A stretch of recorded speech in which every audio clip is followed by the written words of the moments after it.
kesini dikit ini berarti ini. Baik. Kalau teman-teman yang lagi ada di kasir, semangat kerjanya.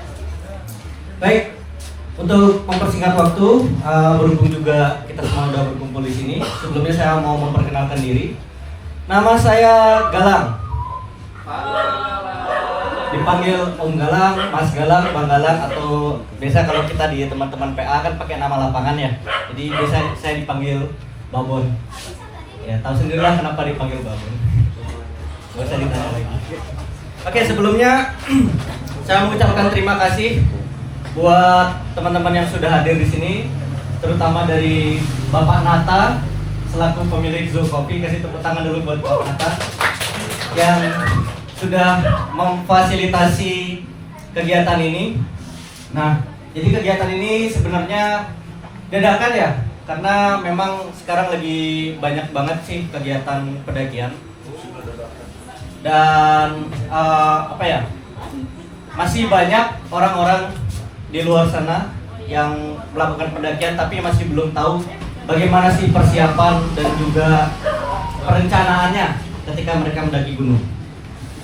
Nah, jadi atas hal itu Bapak Nata sendiri yang katanya punya satu karyawan yang nakal, katanya sering naik gunung tapi nggak tahu apa yang harus disiapkan. Nah, jadi dia mendapatkan ide untuk kenapa nggak kita buat materi itu dan kita bahas di sini. Oke, biar lebih asik kita akan pantun sedikit sebelum kita mulai. Bentar saya cari dulu. Nanti sama-sama bilang cakep ya teman-teman ya. Cakep. Oke. Ikan tongkol, ikan asin. Cakep. Cabai sekilo, bawang 2 ikat, garam sebungkus. Bukan, salah. Salah. Itu daftar belanjaan. Sekali lagi ya. Oke. Ke Zoo Coffee, beli kopi. Cakep. Kopinya panas, hati pun ceria. Cakep. Ngobrolin pendakian sambil ngopi. Jangan lupa donasi untuk NTT tercinta. Nah, karena kita sudah memulai, jadi alangkah baiknya saya panggil dulu pemateri kita yang keren pada malam ini. Namanya adalah Mbak Yuanita. Mana Mbak Yuanita nih? Tuhan semua jangan.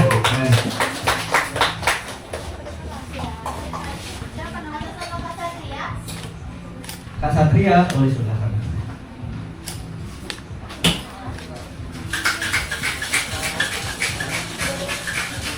Halo, selamat malam, Mas Galang. Berdiri aja dulu. Belum capek. Pinggang masih kuat. Oke, sebelumnya saya perkenalkan sedikit tentang beliau. Asik. Beliau, kayaknya udah tua gue. Mbak Nita ini adalah senior saya di Cinta Alam. Iya, senior lah. Tua bisa. Jangan ngomongin tua. Tapi muka saya lebih tua daripada. Oke, Mbak Yuanita ini sekarang merupakan ketua dari Asosiasi Pendaki Gunung Indonesia, pemandu gunung Indonesia untuk wilayah Bali ya. Untuk wilayah Bali. Kemudian selain menjadi ketua Asosiasi API Bali, Mbak Yuanita adalah seorang woman adventure. Asik. Jadi wanita yang suka Nggak mau belajar. Oke, ngobrol-ngobrol. Tapi mudah-mudahan dari ngobrol ini ada hal yang bisa dipelajari. Benar banget. Tuh. Saya jadi ke flashback sebenarnya. Kayaknya 5 atau 6 tahun lalu kita kayak gini juga deh. Waktu itu NTT juga. Iya, betul. Banjir. NTT. Sama longsor ya. Iya. Iya. Oh, enggak, baru 5 tahun lalu ya? Iya, 5 tahun lalu. 4 tahun lalu ya. Iya. Tapi di Andir juga sih ya. Masih ada Andir juga. Iya, ada. Mas, tapi banyak kok kita satu ini. Kita banyak nih satu panggung ya. Iya, benar banget. Ini Iya. berapa ya? Ya, udah. Ganti-gantian biasanya. Iya, ganti-gantian, betul. Oke, kalau gitu. Bareng-bareng juga. Siap. Oke, Silakan siap. dulu. Terima kasih Mas Galang. Ya. Oke. Kita langsung ya. Langsung aja nih. Ya, boleh. Oke. Selamat malam semuanya. Hai semuanya. Dari 2000 orang kok suaranya cuma ada 200 ya. Selamat malam semuanya. Hai. Oke, mungkin yang masih di pojok sana boleh agak mendekat ke sini biar aku bisa menatap wajahmu yang cemerlang di malam ini ya. Oke, sebelumnya terima kasih untuk Mas Galang yang udah menghubungi aku 2 hari lalu ya. 2 hari lalu aku lagi di kantor tiba-tiba ditelepon, Mbak, ya hari ini kosong nggak? Kalau hari Sabtu kayaknya nggak kosong deh, Jumat ini kosongnya gitu ya. Terus dari Zomopi juga terima kasih sudah membuat acara ini ya. Dan teman-teman tentunya terima kasih sekali yang sudah menyempatkan dan meluangkan waktu malam hari ini untuk hadir di sini ya. Untuk suami saya terima kasih sudah anterin ke sini. Ada juga di sini ada senior saya di Wanadri yang satu angkatan sama bapak saya, Abel Agus. Terima kasih sudah hadir. Beliau senior saya di Wanadri tapi satu angkatan sama almarhum bapak saya. Nah, buat teman-teman yang mungkin belum tahu Wanadri itu adalah pecinta alam, organisasi pecinta alam tertua di Indonesia. Jadi pertama kalinya ada organisasi pecinta alam itu adalah Wanadri. Gitu. Terus tadi kalau Mas Galang bilang saya ketua Asosiasi Pemandu Gunung Indonesia Provinsi Bali ya. Buat teman-teman yang mungkin mau menjadikan hobi sebagai profesi ya, bisa banget masuk jadi anggota APGI. Kebetulan tahun ini insya Allah kita akan mengadakan sertifikasi untuk Bali. Kuotanya ada 32 orang ya. Pembukaannya nanti akan ini promosi sedikit ya, karena aku lagi mencari kader-kader baru untuk APGI di Bali ya. Karena di Bali itu baru ada 37 orang yang tersertifikasi sebagai pemandu di Bali ya. Jadi mungkin nanti teman-teman yang mau jadi pemandu tersertifikasi disiapkan mulai dari hari ini ya. Nanti pulang dari sini disiapin foto-foto ya, pengalaman mendakinya gitu, terus belajar lagi tentang ilmu pemanduannya. Nah, karena nanti di bulan September insya Allah kita akan ada sertifikasi untuk 32 orang di Bali. Wow, ya. tepuk tangan dulu guys, ini seru banget ini. Kalau saya yang nggak bisa mendaki gunung nih, tapi kan pekerjaan saya ini masih di alam terbuka juga. Kira-kira masih bisa ikut nggak? Boleh, karena di APGI itu nggak cuma mendaki gunung, tapi kayak one day trip untuk ke Curug, terus ke kayak ke sawah-sawah gitu ya, trekking itu juga masih masuk sertifikasinya di sana. Jadi di APGI itu ada beberapa tahapan, nggak cuma mendaki yang di gunung ketinggiannya 1000 lebih gitu ya, enggak juga, tapi ada yang cuma trekking ya, itu juga masuk ke sertifikasi kita gitu. Berarti teman-teman yang biasanya suka herping, mana nih teman-teman iya, yang suka herping benar. nih, kita kan kegiatannya di alam terbuka. Betul. Nah, jadi kadang kan kita taunya cuma udah nyari ular aja lah gitu, Iya. nyari ular atau nyari hewan-hewan apapun gitu, tapi kita nggak tahu ternyata ada persiapan-persiapannya, terus kemudian Betul. perencanaannya tuh nggak cuma nyari ular aja ternyata. Iya, karena kegiatannya sama nih, dua-duanya mengandung resiko, ya kan? Benar banget. Iya, jangankan untuk berkegiatan di alam terbuka, apalagi kita akan berhadapan dengan ular ya, yang mungkin berbisa kita nggak tahu ya kan? Nah, itu persiapannya juga pasti banyak banget. Nah, ya. Nah, malam ini nih kebetulan kita juga bakalan ngomongin perencanaan perjalanan, tapi nggak cuma ngomongin perjalanannya aja, tapi apa sih perencanaan yang baik, yang benar, yang bisa kita pahami dan kita bisa persiapkan ya. Next. Nah, di sini pengertian perjalanan itu proses perencanaan seluruh tahapan rangkaian. Jadi dari sebelum perjalanan, saat perjalanan, dan sesudah perjalanan. Ya, ada yang tahu nggak apa aja sih yang harus disiapin sebelumnya?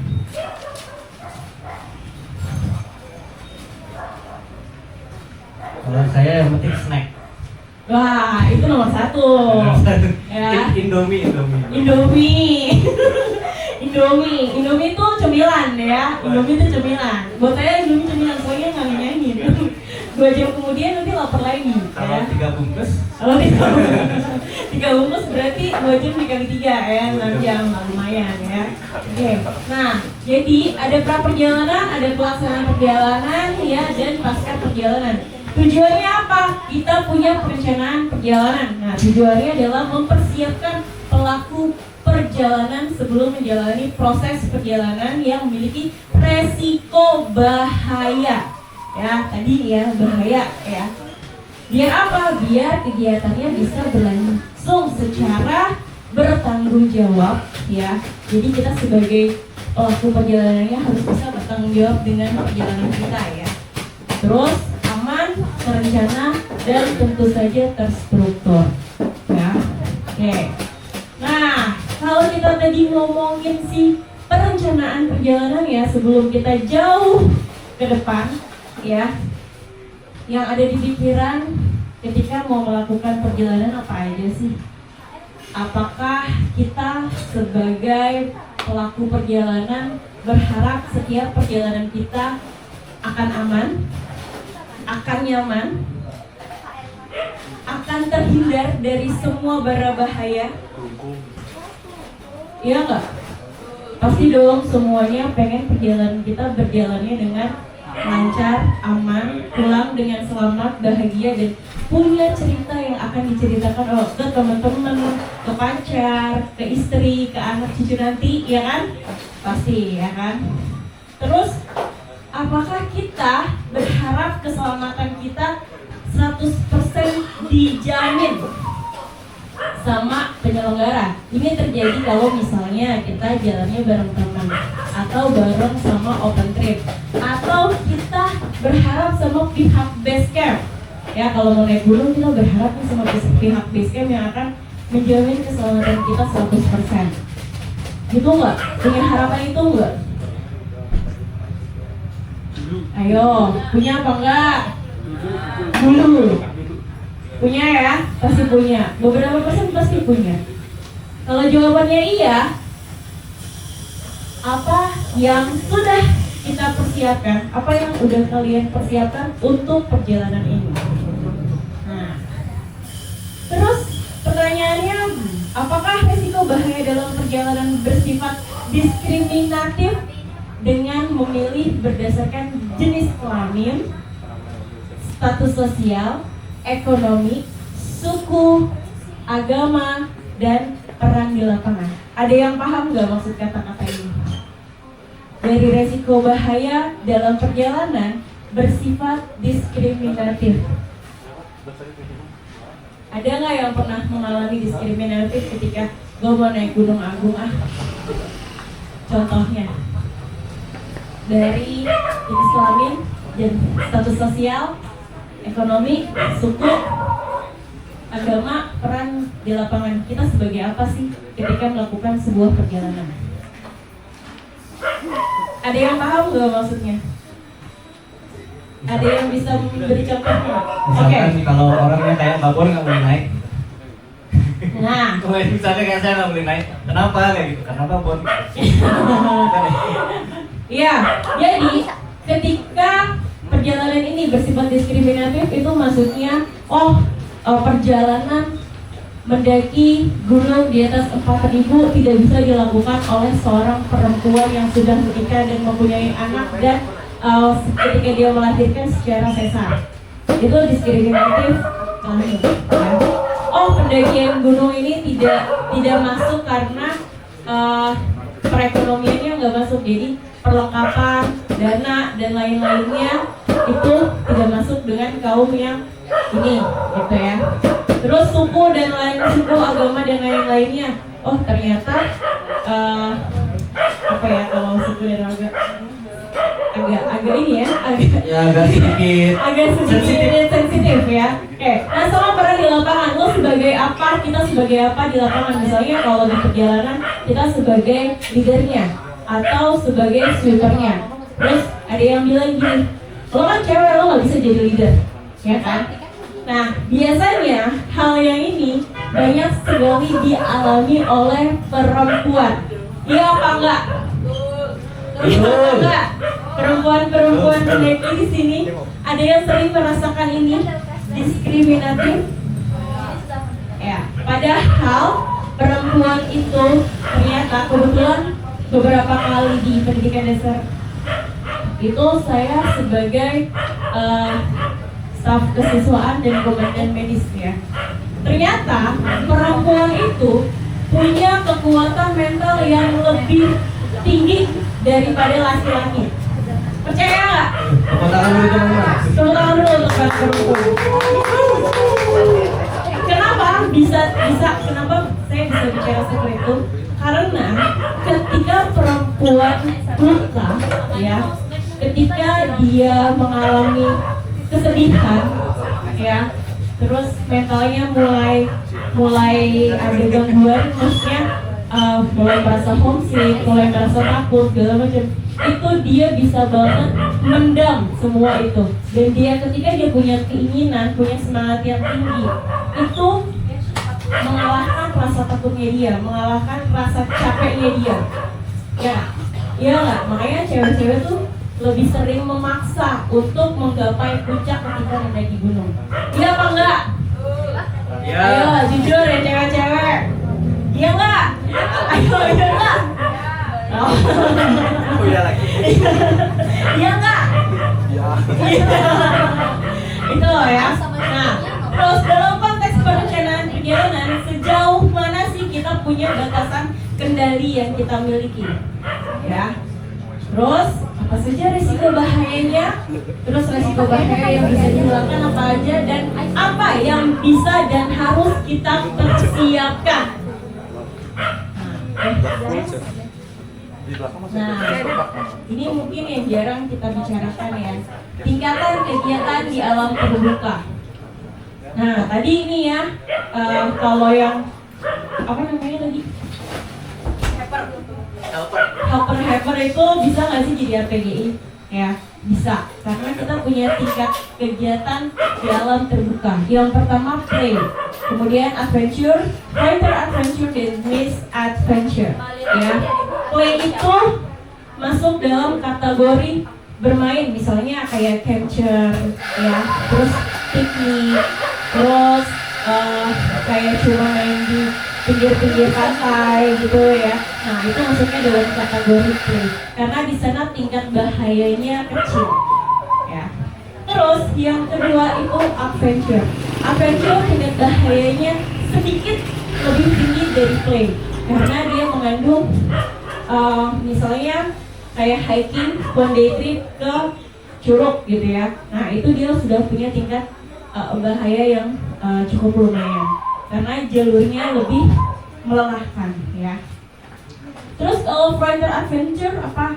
Pendakian gunung 2 hari atau 2 hari 1 malam ya. Terus ketinggiannya misalnya lebih dari 2000.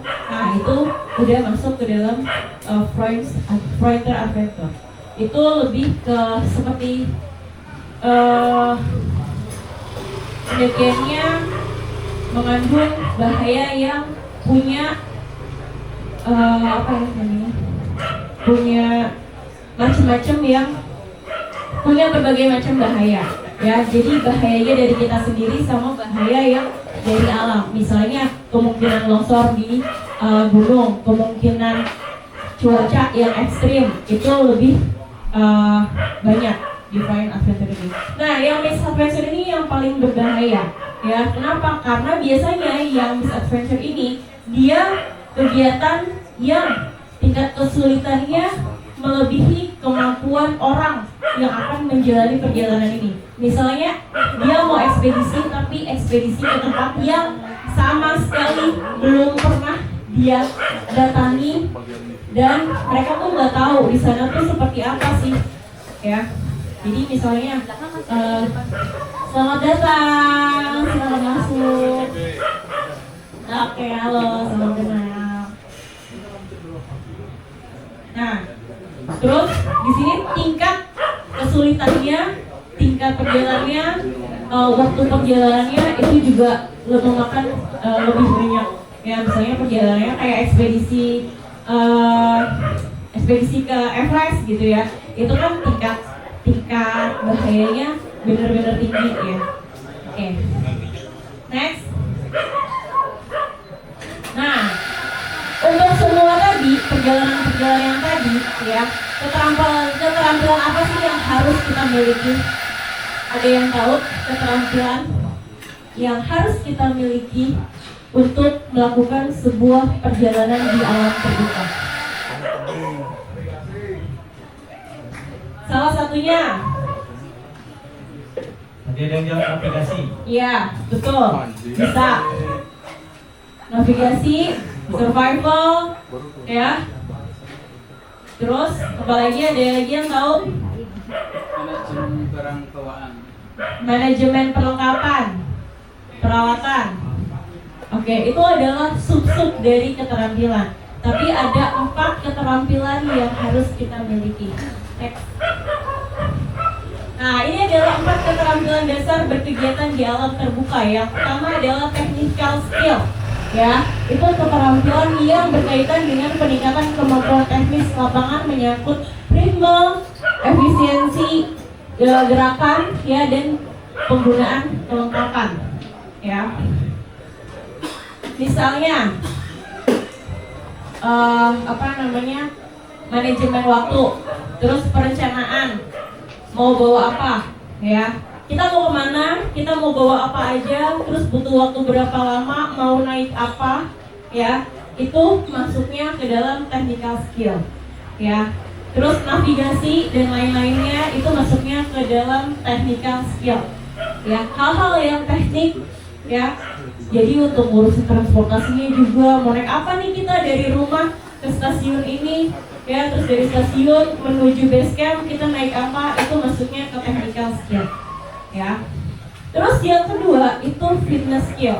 Ini mencakup kebugaran spesifik yang kita butuhkan untuk persiapan perjalanan, ya. Kenapa butuh? Ya, karena kita akan melakukan sebuah perjalanan yang melelahkan. Jangan tiba-tiba nggak pernah olahraga, terus tahu-tahu ke Gunung Agung gitu ya. Terus sehari-hari kerjanya tidur doang, tapi tiba-tiba mau trail run, ya kan? Trail runnya 15 kilo gitu kan? Apa nggak taktik luxer jantungnya, ya kan? Nah, ini yang harus disiapkan juga, yang harus kita punya. Kenapa? Karena kondisi tubuh itu beda-beda ketika kita datang ke lingkungan yang baru, ya kan? Misalnya biasanya kita di Denpasar, tiba-tiba kita berdua gitu kan, itu juga kita butuh untuk adaptasi kan, ya kan? Jadi kita harus tahu juga kemampuan tubuh kita tuh mampunya seperti apa, gitu. Jangan tiba-tiba pas lagi flu, lagi udah meriang segala macam, terus tiba-tiba jalan naik motor buru-buru nggak pakai jaket, ya kan? Itu namanya cari masalah. Ya. Kemudian human skill, ya, keterampilan yang berkaitan dengan kemampuan untuk mengembangkan sikap positif ke segala aspek. Ya, apa sih yang dimaksud dengan keterampilan yang berkaitan dengan kemampuan mengembangkan sikap positif? Ada yang sadar gak sih ketika kita mendaki gunung itu kita melatih diri kita untuk selalu bersikap positif? Oh iya, apa aja? Kayak apa sih? Kesurupan. Tiba-tiba kesurupan. Tiba-tiba kesurupan, aduh. Ya. Jadi kemampuan ini, human skill ini adalah kemampuan kita untuk belajar empati kepada lingkungan, kepada sesama manusia. Kenapa? Ya, jangan sampai ketika kita jalan sama temen ternyata temennya capean gitu, sakit dan lain-lain, kita ninggalin temen di gunung. Nah, ini adalah yang paling sering terjadi belakangan ini. Teman-teman tahu nggak sih kalau dari data kita, ya, per 4 hari lalu itu di Indonesia sudah kehilangan 64 pendaki gunung yang meninggal di gunung Indonesia. Lebih sering kejadiannya karena temannya sakit terus ditinggalin, sampai temannya hipotermi dan meninggal dunia. Ya, jatuh kemudian terus tersasar, ya, itu karena mereka tidak memiliki 4 keterampilan dasar ini. Ya, salah satu keterampilan dasar ini tidak dikuasai, bahaya yang terjadi itu kemungkinan bahaya yang terjadi akan lebih besar. Ya. Yang terakhir adalah environmental skill, kemampuan pemahaman lingkungan, ya, yaitu mengembangkan kewaspadaan terhadap bahaya lingkungan yang spesifik. Apa misalnya ketika kita lagi naik gunung, terus tiba-tiba ada gempa, ya. Nih, misal lagi naik gunung, ada gempa tapi gempanya nggak terlalu gede, ya. Yang diputuskan apa? Apakah tetap naik? Apakah turun? Kenapa? Berarti harus lihat dulu dong, nggak langsung turun. Jadi gimana keputusannya? Kalau saya bingung dulu biasanya. Bingung dulu, Beneran ya. nggak nih? Beneran nggak nih gempanya, ya kan? Ada yang punya jawaban? Ada yang punya jawaban?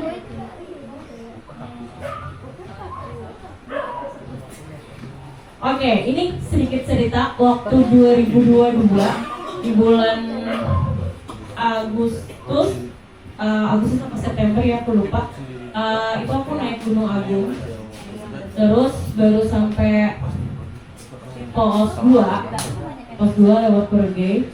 Itu kebetulan kita berangkatnya sore, emang sengaja ngecamp di pos 2, ya. Terus pas kita mau tidur, gempa pertama itu gempanya lumayan besar. Oke, kita tidur, kita bangun tuh semuanya gara-gara ada gempa, keluar dari tenda, terus kita diskusi, kita mau turun malam ini atau kita mau turun besok pagi atau kita mau meneruskan perjalanan. Terus kemudian semua pada diem karena semuanya waktu itu nggak dari Bali, dari Jakarta, dari Sulawesi, dari Papua waktu itu, ya. Jadi dari berbagai macam daerah, kan lumayan ya, udah keluar ongkos jauh-jauh, tapi kok nggak nyampe puncak gitu ya. Kayak udah sedih lah ya. Gitu. Terus akhirnya yang kita putuskan adalah kita tunggu beberapa jam, ya, apakah ada gempa susulan atau tidak. Tapi saat kita lagi diem gitu ya, tiba-tiba tuh kan kalau yang pernah naik Agung lewat Purgai dan di pos 2 itu jalur yang dari penghubungan itu masih kelihatan tuh, ya. Nah di situ tuh lampu kayak udah lari gitu loh, cahaya headlamp orang-orang tuh kayak udah pada lari gitu kan. Terus kedengeran suara-suara orang-orang pada teriak-teriak gitu kan. Terus ternyata di atas itu ada longsor, ya, dari atas tuh ada batu-batuan longsor. Nah terus habis itu yang kita putuskan adalah kita tunggu beberapa waktu, kalau ada gempa susulan sampai 5 kali kita langsung turun, ya. Oke, nah habis itu beberapa menit kemudian kita masuk lagi, pas mau tidur lagi gempa lagi, terus gempa lagi, terus gempa lagi, terus gempa lagi, 4 kali, ya. Oke, 4 kali, ya kan. Tapi gempanya tidak sebesar yang pertama. Nah, terus habis itu ya udah kita tidur dulu karena turun ke bawah dengan kondisi malam, ya, apalagi yang di bawah adalah ibu-ibu di atas 40 tahun gitu ya. Semuanya cewek, pendakinya semua cewek.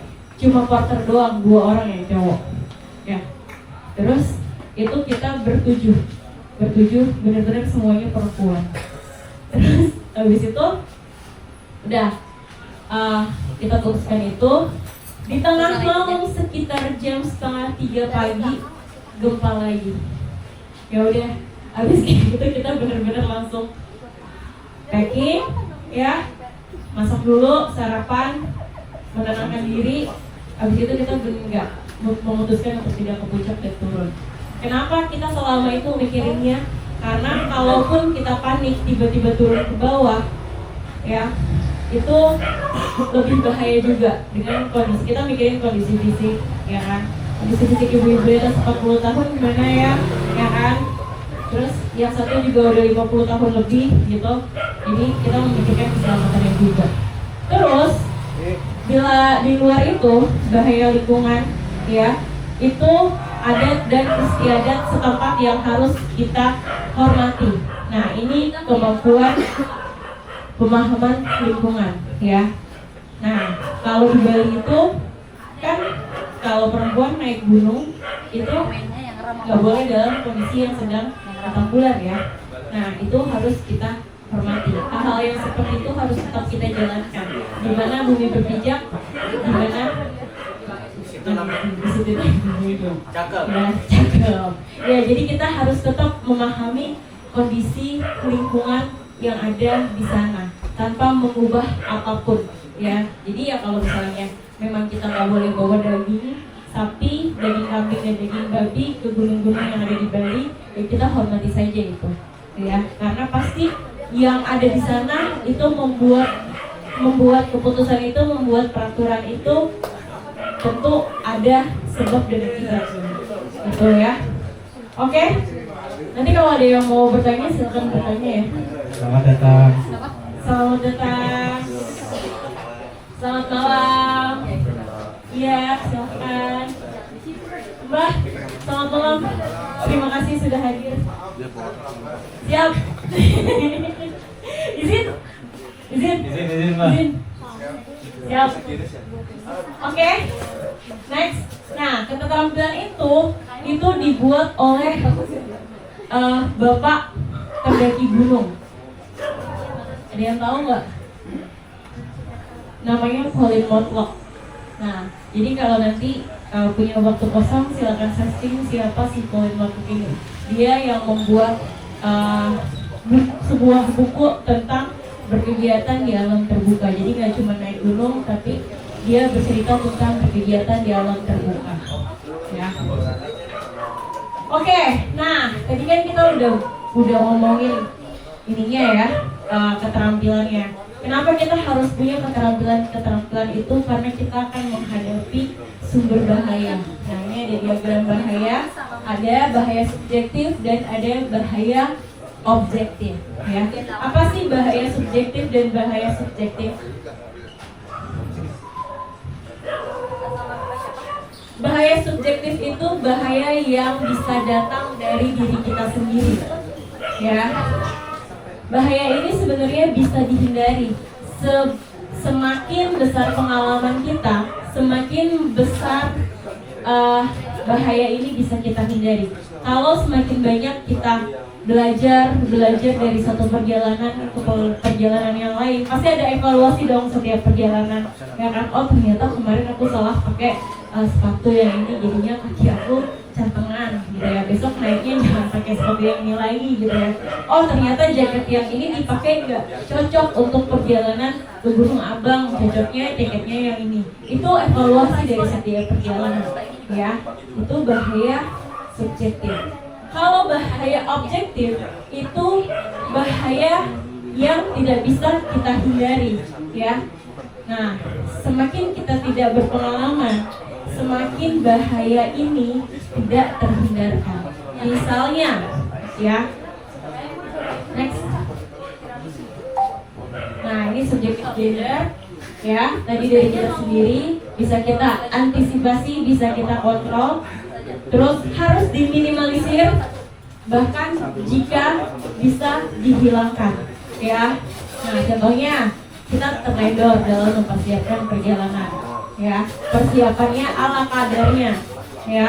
Udahlah bawanya mau jalan nginep di gunung 3 hari tapi bawa makannya seadanya, jadi cuma bawa Indomie 4 gitu kan ya. Itu bahaya yang kita itu namanya ciri bahaya ya kalau kayak gitu ya. Nah terus ilmu pengetahuan dan wawasannya nggak pernah latihan, terus overconfident ya, itu bahaya. Terlalu percaya diri untuk melakukan sebuah perjalanan itu terlalu bahaya ya. Oke. Next. Nah ini objective danger ya, di luar kendali manusia. Terus cuma bisa diprediksi tapi nggak bisa dipastikan kayak apa. Kayak perasaannya dia.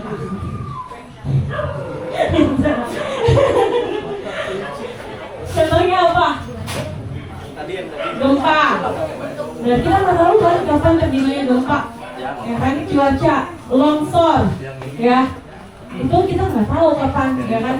Terus cuaca hujan cuma bisa perkiraan di tanggal sekian akan datang hujan, tapi kita nggak bisa tahu bener apa enggak nih hujan bakalan datang, ya kan. Apalagi sekarang cuaca tidak bisa terprediksi, iya nggak? Iya nggak? Iya nggak? Ya, nah, nih ya. Ini terjadi biasanya jalur di foto ini, biasanya jalur itu tidak ada air setinggi itu, ya. Tapi kita nggak tahu ternyata pas sampai sana airnya tinggi sekali, bahkan arusnya deras, ya. Padahal biasanya tidak sederas ini, gitu. Nah ini jalurnya di bukan negara di Jawa Barat. Yang ini, yang di bawah. Nah ini lagi rawa laut, ya. Tapi ternyata di sana kita sebenarnya ini udah menyiapkan mau bikin bivak dan lain-lain. Tapi ternyata di malam itu benar-benar lumpurnya tuh semua naik, ya, banjir, bah, gitu ya. Nah kita bisa tidur tapi tidurnya pakai jas hujan. Terus dengan kondisi kayak gini dan ya kalau misalnya banjir lagi kita udah harus berangkat lagi, gitu. Nah ini hal yang tidak bisa kita hindari, ya. Oke, next. Nah untuk mengantisipasi kedua bahaya itu apa yang harus kita lakukan? Job safety analysis. Ini aku bikin kalau misalnya kita mau naik gunung, ya, karena di sini semuanya anak gunung pasti ya, agun ya, anak gunung ya kan.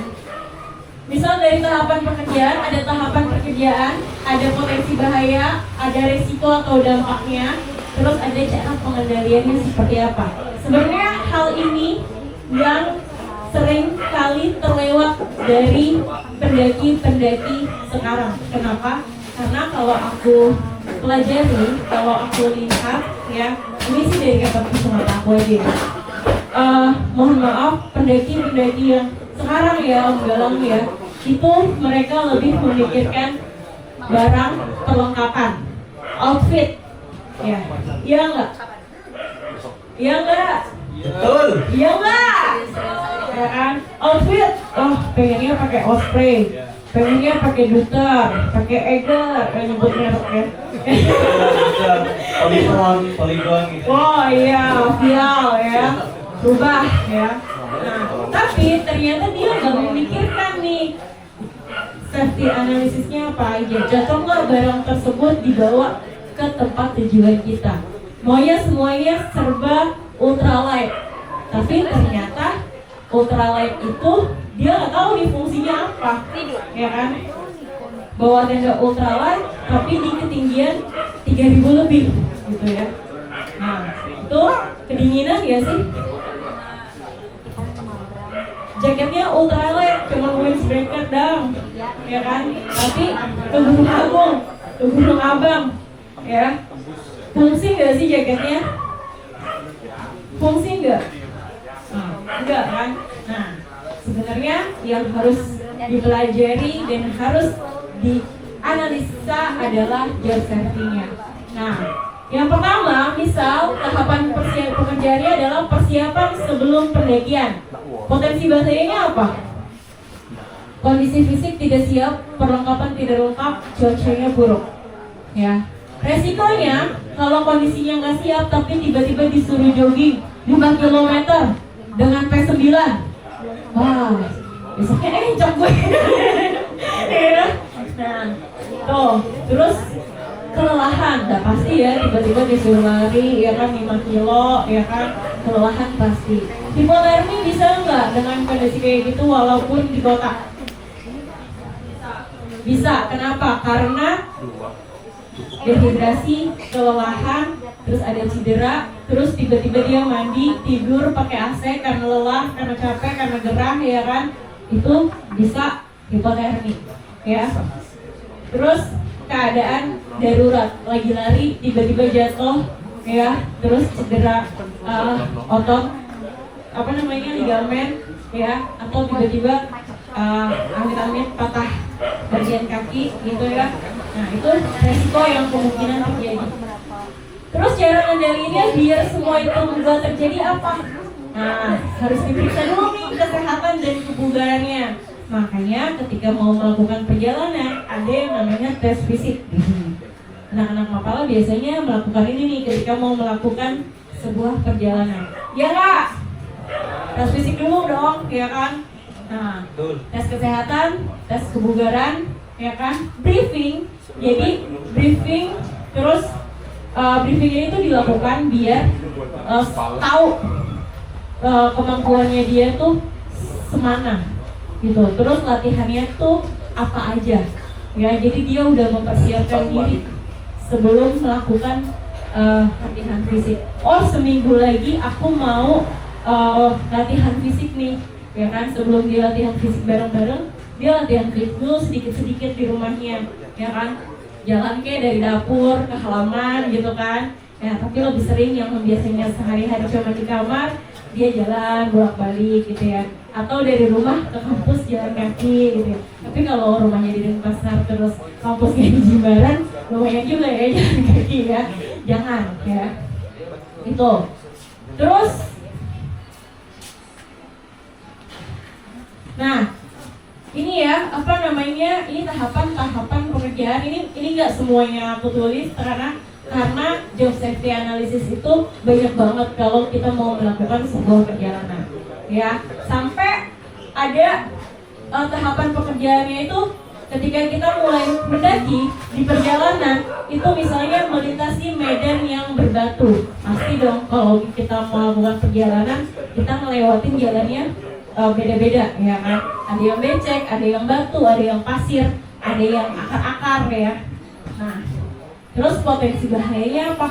Batunya lepas dan permukaannya pasti nggak stabil. Ya, kalau biasanya aku lebih sering ke apa ya namanya?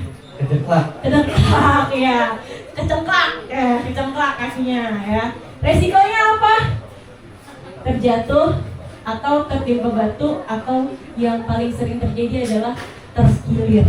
Kesel sama Leo itu. Terkilir ya, itu lebih sering terjadi juga ya. Terus biar kita nggak kena itu apa?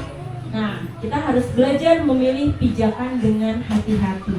Jalannya pelan-pelan aja, tapi kita juga harus tahu nih cara napak yang bener tuh kayak gimana. Jadi jangan tiba-tiba hop gitu ya.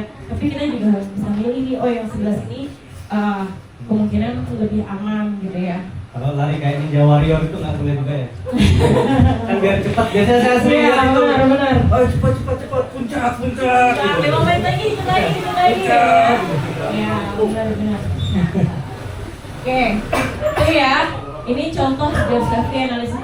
Mungkin nanti Om Galang ini bisa di-share ke teman-teman Wah, juga ya. boleh. Nah, Penting oke. nih. Next. Karena kalau kita bahas semuanya bakalan sampai besok nih, ya. Nah, udah siap belum? Dah. Udah siap belum? Sudah. Jalan-jalan pakai sepatu roda. Sepatu Ini gunung. bukan pantun kan ya? Udah sih. Ya. Nah, kalau tadi kita kenalin bahaya, sekarang kita kenalan sama tingkat kesulitan dan kerumitan. Ya. Nah, jadi kesulitan sama kerumitan beda ternyata. Ya, ada yang ngeh nggak? Kerumitan sama kesulitan. Kesulitan dan Kesulitan kerumitan. nggak ada huruf R-nya. Oke, next. Nah, ini ya, sulit dan rumit. Biasanya sulit itu hadir dari bahaya objektif, kondisi alam. Kalau rumit itu bahaya subjektif, keterbatasan dari kita, keterbatasan manusia, ya. Nah, jadi kalau sulit itu kondisi yang menunjukkan tingkat beratnya suatu aktivitas atau situasi untuk dilakukan, ya. Jadi dipengaruhi oleh tantangan objektif dari lingkungan dan medan yang akan kita hadapi, ya. Nah, kalau rumit itu kondisi yang menunjukkan tingkat kompleksitas dalam mengelola suatu aktivitas atau situasi. Nah, kalau kerumitan apa jadinya? Kerumitan tingkat, ya benar, ribet ya, tingkat atau derajat dari kondisi rumit tersebut yang mencerminkan seberapa kompleks nih proses pengelolaannya. Benar, ini ribet, yang satu ngejelimet. Mungkin salah satunya kita, aduh nggak bawa laptop lagi ya. Iya benar. Padahal kita mau presentasi, Iya. ya kan butuh nih ya, tapi nggak bawa laptop. Itu rumit apa kesulitan? Sulit jadi sih kalau saya, karena nggak aneh. Tapi rumit juga sih. Sama-sama nggak enak kondisinya. Coba dibedain dulu Iya. kerumitan, tingkat atau derajatan dari kondisi rumit, ya. Oke. Terus kuncinya adalah keterbatasan manusia. Kalau kesulitan itu bahaya objektif, kondisi alam. Oh. Jadi kalau kita mau presentasi tapi nggak bawa laptop, masuknya ke sulit apa rumit? Rumit. Rumit. Jadi kerumitan sendiri ya, rumit sendiri. Iya. Rumit. Oke, nih. Next. Nah, ini ya. Ketika kita bertemu dengan rencana, persiapan, ini adalah bagian sebuah rencana operasi perjalanan, ya. Jadi ada bahaya objektif, terus ada contohnya, bahaya subjektif contoh. Kondisi alam, ini masuknya kesulitan, ya. Jadi ada ciri-ciri medan, karakter medan yang bakalan kita lewatin, iklim sama gimana sih teknik kita mencapai sebuah perjalanan itu, ya. Kerumitan datangnya dari kita sendiri, ya. Itu ada di pendanaan. Itu maksudnya apa? Ya. Perbekalan, kondisi, kesiapan tim, alokasi waktu, ERP. ERP itu adalah Emergency Rescue Procedure dan perizinan, ya. Nah, ini maksudnya ke kerumitan, ya. Oke, next. Nah, coba kita refleksi lagi dari semua hal dan semua perjalanan yang sudah pernah kita lakukan, ya. Sebagai seorang pendaki, mana yang lebih mendominasi, kesulitan atau kerumitan? Dua-duanya. Oke. Kesulitan atau kerumitan? Kesulitan. Oke. Kesulitan apa kerumitan? Kerumitan, beda-beda. Kalau saya mungkin kesemutan ya. Kesulitan. Oke. Terus contoh yang masuk dalam kategori kesulitan. Ada yang bisa? Harus lewatin danau dulu baru bisa sampai puncak. Oke, masuk. Sulit ya? Sulit. Oke, karena lewatin danau. Ya, dan nggak bawa seberang. perahu lagi. Dan nggak bawa perahu, betul. Oke, contoh yang masuk dalam kategori kerumitan. Lupa bawa SB, betul, jadi kedinginan, ya. Boleh masuk dulu. Silakan. Selamat datang, boleh masuk ke dalam bergabung dengan yang lain. Selamat datang. Mungkin kalau mau pesan-pesan dulu bisa langsung ke sini, kakak-kakakku. Oke, ya, lanjut ya. Gimana sih cara kita mengantisipasi kesulitan dan kerumitan tadi? Ini gampang banget jawabannya ada di slide-slide sebelumnya sebenarnya. Kalau Ya. kanan kiri gitu loh. Caranya kita hanya perlu memiliki 4 keterampilan yang tadi dan persiapan yang baik, ya. Yang fitness skill. Iya, environmental betul. skill. Iya, environment skill, terus kemanusiaan, ya. Kemanusiaan yang ada di berada. Ya. Oke, next.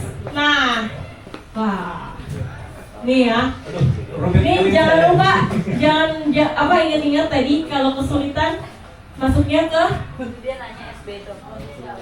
objektif, Objektif. ya. Kalau kerumitan Subjektif. terbalik apa enggak?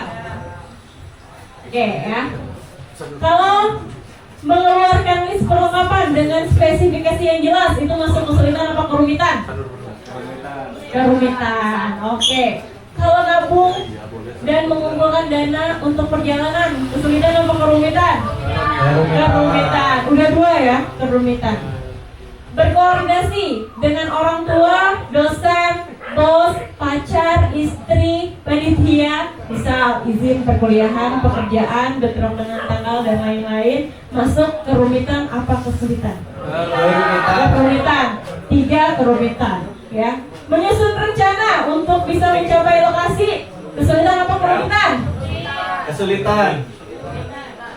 Bikin. Kerumitan apa kesulitan? Menyusun rencana mencapai lokasi. Oh ya, kerumitan. Ya, oke. Kerumitan. Pemenuhan peralatan. Mencari data informasi. Kerumitan. Menyelesaikan diri dengan aturan jalur. Kesulitan.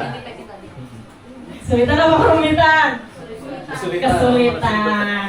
Beradaptasi sesama peserta. Mereka juga udah dipetik Kerumitan. Pada pintar-pintar ini keren ya. Melaksanakan latihan fisik. Kerumitan. Kerumitan. Menghadapi bentukan medan. Kesulitan. Kesulitan. Penyelesaian masalah dalam regu. Kerumitan. Oke, memastikan perawatan tidur. Kerumitan. Jadi lebih banyak mana kesulitan atau kerumitan? Kerumitan. Kerumitan, ya. Makanya banyak kecelakaan-kecelakaan yang ditimbulkan sama kita sendiri karena tidak mempersiapkan perjalanan yang baik itu. Kalau perencanaan kita baik, detail semuanya, itu insya Allah perjalanannya Astungkar bakalan baik dan lancar. Karena hal-hal yang terjadi di luar kendali kita itu bisa saja terjadi memang, tapi kalau kita punya kemampuan yang kita kita kuasai, misalnya nih ya, kalau kita lagi naik gunung tiba-tiba longsor, tapi kita bisa navigasi, ya kita bisa melambung kan, menghindari jalur yang longsor tadi, ya. Kalau misalnya kita selamat dari longsor itu, jadi misalnya pas longsor kita nggak ikutan ketiban gitu ya, amit-amit jangan sampai ya, jangan sampai gitu ya. Terus kalau misalnya pas udah sampai di satu titik ternyata sudah longsor dan tidak bisa dilewati, kita bisa memilih jalur yang lain dengan model navigasi. Pastinya kita nggak bakal menyasar dong, ya kan. Terus kita terpaksa survival, tapi kita punya ilmu survival, ya. Itu insya Allah kita juga bisa selamat dari malapetaka itu, gitu ya. Oke, sampai sini ada yang mau bertanya? Next. Karena di gunung, dia bukan batu. Karena di gunung, persiapan itu bukan sekedar formalitas. Persiapan adalah bagian dari keselamatan. Nah, jadi kalau persiapan, perencanaan, semuanya bukan formalitas ya, dianggap kewajiban gitu ya, dianggap hal yang paling penting dalam sebuah perjalanan, itu keselamatan berpihak sama kita. Wih, tepuk tangan, keren banget itu guys. Oke, terima kasih. Ada yang mau tanya? Ini kita diskusi ya. Ya, benar banget. Ayo silakan, dipersilakan buat teman-teman, terutama yang di belakang sana yang mudah-mudahan kelihatan. Yang penasaran sudah membawa pertanyaan sebelumnya setelah membaca temanya. Kalau ada yang mau bertanya di luar dari yang tadi juga nggak apa-apa. Boleh, itu bagus sekali itu. Iya. Yuk, tanya yuk. Ada hadiahnya nggak sih? Oh, tenang, Mbak Nita tadi udah nyiapin sepeda gunung sama kulkas. Sama kulkas 4 pintu. Iya. Kita lihat apa aja nih yang dibawa sama Mbak Nita. Wah, saya mau nih nanya nih kalau hadiahnya kayak gini. Ini beneran laptop nggak? Oh, kan. Apalagi ini ya. Ini ada baju ini. Kemarin mungkin ada yang datang, ada baju Indonesia Mountain Festival Tourism yang kemarin baru diadain di Jakarta di bulan Juni, ya. Ya udah kaos nih guys, ada yang mau bertanya nggak? Ini festival pendaki gunung pertama yang diadain selama 10 tahun PGI dan baru pertama kali diadakan di Indonesia. Indonesian Mountain Tourism Festival. Insya Allah nanti tahun depan ada lagi ya. Amin, amin. Teman-teman, Itu baca kan ada. Yuk, yang mau ini nanya? banyak nih. Atau aku yang tanya? Oh boleh boleh. Ditunjuk aja kak. Iya. Atau yang nanya ya? Yang bisa jawab dapat giveaway. Ukuran saya lagi. Udah masa nanya guys buat saya aja. Ada beberapa lagi kok. Oh iya masih banyak. Oh, ada banyak. Ini nggak ada yang mau nanya nih. Oh itu. Oke, boleh.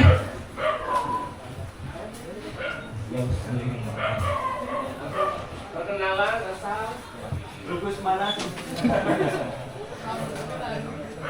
Selamat malam, perkenalkan nama saya Fahmi dari Siapa? Fahmi Fahmi. ya, dari Lumajang, Jawa Timur. Oh, tepuk tangan dulu. Jauh ya. Tadi ini nih apa? Trial running dari Lumajang ke Bali. Oke, silakan. Kan gini, mau tanya, ini kan sekarang ramai sekali yang namanya pendaki ilegal itu. Kenapa pendaki jalur ilegal itu ada gitu loh? Oke. Sudah? Oke, kenapa ada jalur ilegal? Kenapa ada pendaki ilegal? Ya. Gini, setiap gunung itu jalur resminya mungkin hanya punya beberapa ya, yang resmi. Kayak Gunung Agung itu, ada yang tahu nggak Gunung Agung tuh punya berapa jalur? 9 katanya Pak. 9. Ada yang baru tahu nggak Gunung Agung punya jalur 9? Nah, dari 9 jalur itu yang resmi itu baru Besaki, Puregai, Penghubungan, Edelweiss, sama satu lagi Pasar Agung. Lawang Nangka itu nggak masuk dalam legal, ya. Nah, 4 jalur lebihnya itu jalurnya dibilang resmi enggak, tapi dibilang ilegal juga sebenarnya enggak. Tapi biasanya jalur ilegal itu tercipta dari masyarakat sekitar. Kan yang ke gunung itu nggak cuma pendaki ya. Jadi ada yang nyari burung, terus ada yang cari kayu, terus ada yang mereka berkebun di sana. Nah, biasanya jalur ilegal itu tercipta dari masyarakat sekitarnya. Terus yang tahu juga hanya masyarakat sekitar. Kenapa pendaki bisa lewat situ? Ya, nah, biasanya pendaki ke sana ada 2 jenisnya. Ada 2 jenisnya. Gak enak banget biasanya 2 jenisnya. Yang satu itu karena mereka memang mau melakukan sebuah perjalanan kayak pendataan, ya, pendataan. Nah, tapi itu tidak dilakukan secara ilegal. Dia melakukan perizinan dari perizinan kepolisian, perizinan desa adat, kepala desa, babinsa, pemberitahuan rumah sakit. Itu dia melakukan semuanya secara administratif. Nah, terus pendaki ilegal yang benar-benar ilegal itu mereka melakukan itu dengan terlalu besarnya rasa percaya diri. Itu yang sering terjadi. Jadi kenapa ada jalur ilegal itu biasanya terjadi karena masyarakat sekitar, ya, dan belum disahkan oleh pemerintahan setempat biasanya. Terus kenapa ada? Ya biasanya itu pendaki yang mempunyai rasa percaya diri dengan kemampuannya dia bisa, ya kan. Nah, tapi akhirnya kalau jalur ilegal itu kan sebenarnya dia belum terdaftar ya, belum ada GPS-nya, terus belum ada apa namanya tuh marka-marka jalan harus ke kanan harus ke kirinya gitu ya, itu mereka belum terpasang tuh. Nah, pendaki-pendaki ini biasanya nerobos ke sana karena nggak melakukan perizinan apa-apa. Tapi kalau yang ilegal dengan melakukan administratif dengan baik, itu biasanya mereka memiliki kemampuan yang empat tadi dan mereka punya kemampuan navigasi yang baik karena niatnya adalah ilmu pengetahuan, terus pendataan ya, pendataan jalur gitu atau ekspedisi gitu. Mereka sudah tahu kemungkinan yang akan terjadi ketika dia melewati jalur ilegal itu gitu. Tapi seringnya pendaki ilegal itu terjadi karena pintu gerbang jalurnya juga tidak ada, tapi masyarakat sekitarnya memperbolehkan itu gitu. Nah, ini kenapa ada jalur ilegal dan ada pendaki ilegal gitu. Kan gini, kenapa ada setiap jalur ilegal itu ada yang jaga gitu? Kenapa kayak gitu? Kan lebih meminimalisir kalau kan rata-rata pendaki ilegal itu sering menyusahkan kayak tim SAR gitu. Misalkan tim SAR. Oke, sebenarnya bukan masalah memisahkan tim SAR-nya, tapi ada penjaganya. Iya, karena itu adalah mata pencaharian masyarakat setempat. Ya, itu adalah aturan regulasi yang harus dibenahi. Oh, terus gimana caranya biar itu nggak ada? Sebenarnya regulasinya yang harus dibenahi. Ya, banyak banget jalur yang ada di gunung-gunung Indonesia itu beberapa masih ilegal karena regulasinya belum dibenahi. Pemerintah setempat itu juga tidak bisa langsung mengeluarkan izin ini jalurnya jadi resmi gitu. Itu enggak, itu ada kajiannya lagi. Kajiannya tuh bisa 6 bulan buat mengkaji jalurnya aja gitu. Nah, kalau kita melarang jalur itu juga, terus melarang masyarakat setempat membuka jalur itu, ya kita memutuskan perekonomian masyarakat setempat juga, ya kan? Dulu beberapa tahun lalu Purgai itu juga masih jalur ilegal, belum resmi. Mungkin ada yang pernah ikut dalam sama beberapa teman-teman, ada yang pernah ikut acara ngobrol bareng APGI waktu tahun 2021 ya. Itu saat itu jalur Purgai itu belum disahkan, masih jalur ilegal. Nah, tapi setelah itu kita bekerja sama masyarakat setempat untuk mensahkan si jalur itu.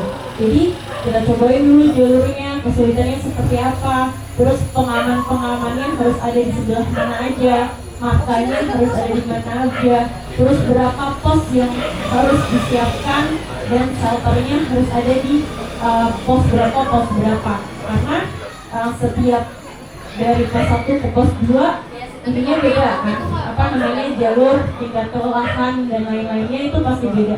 Dari pos 2 ke pos 3, dari pos 3 ke pos 4 juga pasti beda, ya kan. Jadi harus ada di bagian mana nih si pos shelter untuk misalnya ada yang harus istirahat di situ, harus tidur di situ segala macamnya. Itu dikajinya lama, ya kan. Nah, kenapa itu ada? Intinya yaitu karena perekonomian masyarakat setempat. Alasannya, faktor utamanya itu pasti pendapatan masyarakat setempat. Terima kasih. Ada lagi nggak unek-uneknya? Kenapa jalur ilegal itu tetap ada?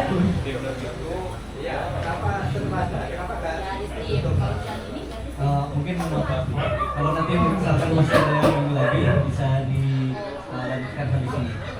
Oke, boleh. Iya. Bisa lanjut di pertanyaan berikutnya.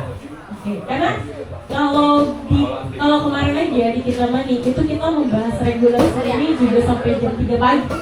Wah, ini. Regulasi, karena di Kintamani di Batur itu banyak sekali kan beberapa jalur-jalur ilegal untuk naik Kintamani. Gak cuma dari Pura Pasar Agung dan Culali aja, tapi ternyata banyak sekali jalur-jalur ilegal yang bisa kita lewatin gitu ya. Nah, tapi yang bermain di sana adalah masyarakatnya juga gitu. Nah, di sana selain alasan ekonomi ya, tapi alasan sosial juga di sana. Ternyata itu bisa mengakibatkan kecemburuan sosial, ya kan, dari jalur yang satu sampai jalur yang ini itu sering sekali memunculkan kecemburuan sosial, ya. Gitu. Ada lagi? Oke, selamat datang. Selamat datang. Hai. Ada lagi yang mau bertanya atau nanti kita ngobrol-ngobrol lagi lebih intens ya? Mungkin kalau mau ngomong malu mas Ya, biasanya. ngobrol-ngobrolnya berhadiah nggak? Saya malu. Ngobrol-ngobrolnya berhadiah silakan, ini udah boleh dibagi juga. Ya. Iya. Oke, baik. Sebelumnya saya ucapkan terima kasih. Mungkin ada yang baru datang. Terima kasih sudah datang ya. Nggak apa-apa. Nah, di sini juga kita menyediakan kotak donasi ya untuk saudara-saudara kita yang di NTT. Jadi mungkin teman-teman ada sekiranya yang mau sedikit memberikan rezekinya, bisa langsung menuju ke depan. Nanti ada stiker boleh diambil, mau ditempel di tumbler di manapun boleh, nggak apa-apa, itu free. Dan mungkin yang belum sempat tadi pesan-pesan kopi, mau pesan snack mungkin bisa pesan dulu karena habis ini akan ada penampilan yang spektakuler dari band papan atas ya, teman-teman kita dari band Careless 061. Wih, keren banget. Oh, satu lagi. Oh, iya, Tadi boleh. mungkin kalau ada yang mau nanya-nanya ya masalah pendakian, masalah kegiatan yang lain gitu ya, apa namanya alam terbuka gitu ya, diving dan lain-lainnya juga gitu, itu boleh banget. Kalau mau main ke rumah juga boleh ya, main-main. Ada makanan kan ya? Iya, ada makanan ya. Itu yang penting. Boleh banget main ke rumah, mau ngobrol panjang boleh ya. Rumahnya di Jalan Gurita 4 nomor 302. Terus kalau mau chat juga boleh ke nomor WA aku. Nomornya boleh dicatat 0856 923 924 15 ya. Atau boleh juga follow IG aku. Wah, Ya, boleh. DM ya. Boleh. IG-nya Yuanita Lisbuana ya. Ini promosi diri sedikit.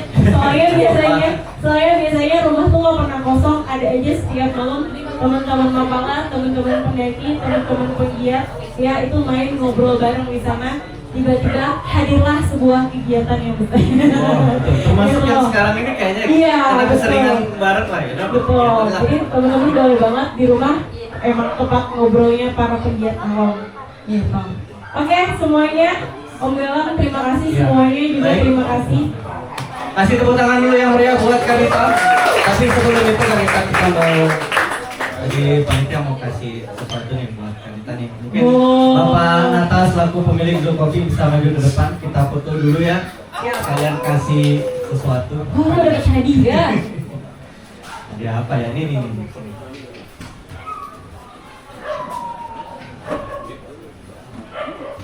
Nih, jadi kita buatkan suatu kenang-kenangan yang mudah-mudahan keren sih, tapi keren banget juga Bapak. Wah, Di sini mungkin Kak Nata buat bisa- pajangan. Iya, bagus.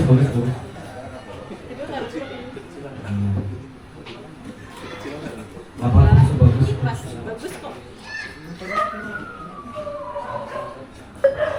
Sebentar. 1, 2. Iya, Oke, terima kasih. terima kasih. Ayo, makan bersama. Iya, terima kasih semuanya. Selamat malam. Om Santi Om.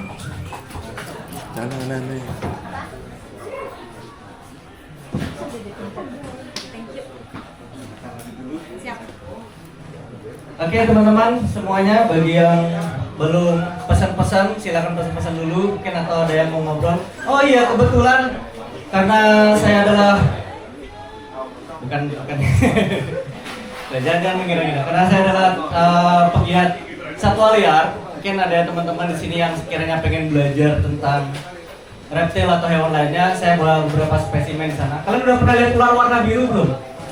Ini saya bawa ular asli warnanya biru dari Pulau Komodo. Nanti di sudut sana kalian bisa lihat di depan sini. Kemudian ada beberapa spesimen yang bisa kalian lihat. nanti sambil mau ngobrol-ngobrol atau tanya-tanya tentang satwa liar, ngobrol silakan. Karena kita kebetulan di sini gak cuma pendaki gunung aja, tapi ada beberapa teman-teman kita dari Fakultas Kedokteran Hewan. Nah ini mereka ahlinya binatang. Nah terus kemudian di sini ada rekan-rekan tim saya yang kerja di salah satu lembaga konservasi. Ya kita kebetulan basicnya adalah edukator untuk satwa liar, khususnya reptil.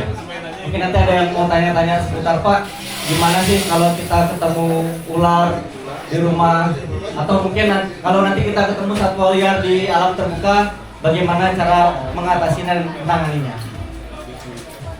Bukan digigit.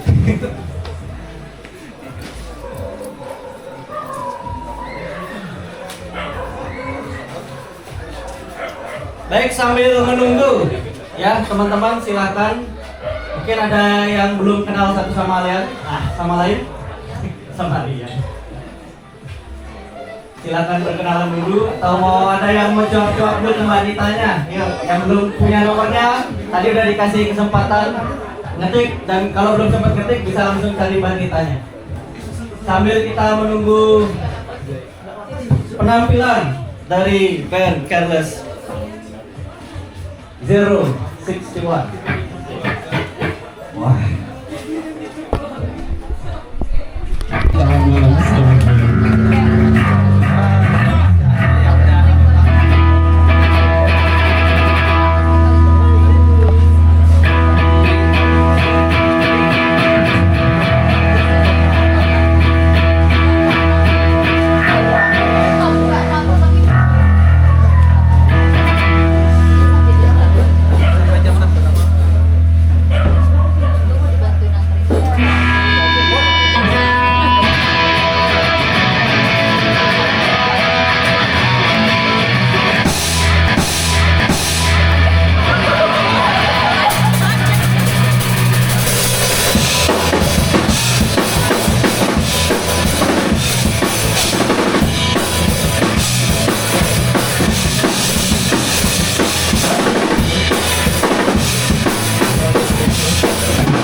Sebelumnya kita mau kenalan dulu ya Bos. Kita dari Teresa Siswan, band dari Denpasar. Untuk kenalan personil kita ada di gitaris vokalis ada Mas Ipon. Terus di drummer ada Mas Firda. Lalu saya ada Dio. Ini Kebetulan sama Rocky ya, yang mana ya? ya. Suatu kehormatan buat ya kita bisa bertemu teman-teman sekalian, terutama teman-teman anak alam, mau Pahlawan, mau sekolah, maupun salam kenal teman-teman. Oke buat jadi santai ya, jadi kaget. Masih dari lagu apa sendiri? Bunga Surabaya.